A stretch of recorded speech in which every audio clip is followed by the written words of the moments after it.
కుత్బుల్లాపూర్ నియోజకవర్గంలో ఉన్నాం మనం.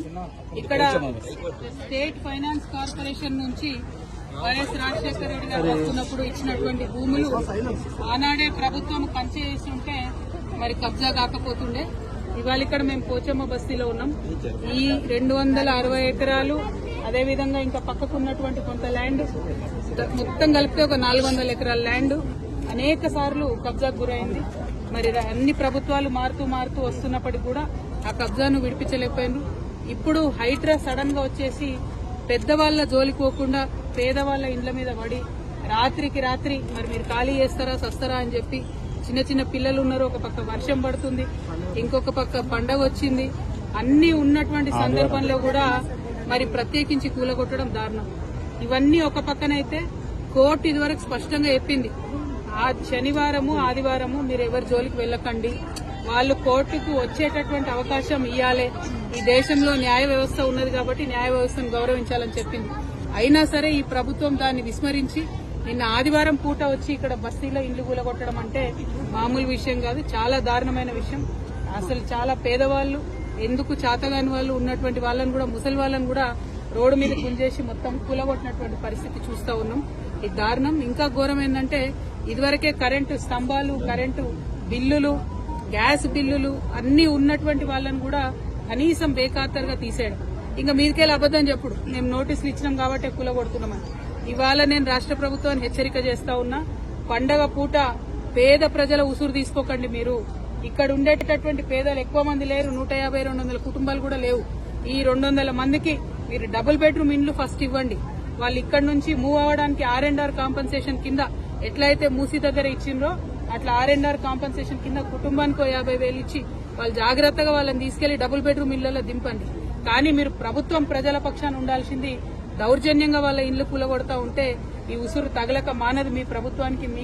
మిమ్మల్ని హెచ్చరిక చేస్తా ఉన్నాం. మీరు మళ్ళా 6వ తారీఖు లోపల వస్తామని చెప్పి హైడ్రా వాళ్ళందరూ వచ్చి ఇక్కడ వాళ్ళని బెదిరించిపోయినట. 6వ తారీఖు లోపల మీరు ఖచ్చితంగా డబుల్ బెడ్రూమ్ ఇండ్లు వాళ్ళకి ఇవ్వాలి. ఇచ్చిన తర్వాతనే ఇక్కడికి హైడ్రా రావాలి. ఒకవేళ డబుల్ బెడ్రూమ్లు ఇవ్వకుండా మళ్ళా హైడ్రా వస్తే ఆ బుల్డోజర్ కి ఎదురుగా నేనే పడుకుంటా అని కూడా ఈ సందర్భంగా మీకు తెలియజేస్తూ, ఈ బాధితులు వాళ్ళ వివరాలు అన్ని తీసుకొని నేనే వస్తాను. హైడ్రాకి రమ్మంటారా, ఎక్కడికి రమ్మంటారు, ఎట్లా రమ్మంటారు అనేది మీరు చెప్పండి. మున్సిపల్ మంత్రి ముఖ్యమంత్రి అయిపోయినారు, ఆయన దొరకకుండా ఆయన గడిలో ఉంటాడు, ఆఫీస్ కి రాడు, సెక్రటేరియట్ కి రాడు. ఎక్కడికి పోయి ఇవ్వాలి ప్రజలు, ప్రజాపాలన అని చెప్పిండ్రు. అక్కడ రోజు ఉంటే వచ్చి అప్లికేషన్లు ఇవ్వమన్నారు. అక్కడికి ఒక్కసారి వచ్చిండు ముఖ్యమంత్రి గారు లాస్ట్ 2 సంవత్సరాలలో. మరి పేద ప్రజలు పోయి కష్టాలు ఎక్కడ చెప్పుకోవాలి? మేము ఇక్కడ వీళ్ళందరి వివరాలు కలెక్ట్ చేస్తున్నాం. దాదాపు 200 కుటుంబాలు ఉన్నాయి. ఆ మొత్తం వివరాలు తీసుకొని మీ దగ్గరకు వస్తాం. మళ్ళా బుల్డోజర్ వచ్చే లోపల వీళ్ళకి డబుల్ బెడ్రూమ్స్ ఇవ్వాలని కూడా నేను డిమాండ్ చేస్తా ఉన్నాను. Thank you. జై తెలంగాణ.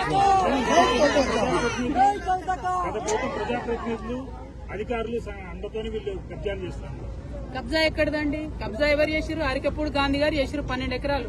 దాన్ని తీయమనండి దమ్ముంటే ఫస్ట్. అది తీయకుండా చిన్న పిల్లలు పెట్టుకుని కూలీనాలు వేసుకునేటోళ్ళు, రాళ్ళు కట్టుకునేటోళ్ళ ఇండ్లు తీసి ఏం హీరోయిజం చూపిస్తారండి? ఎవరిని చూపిస్తారు?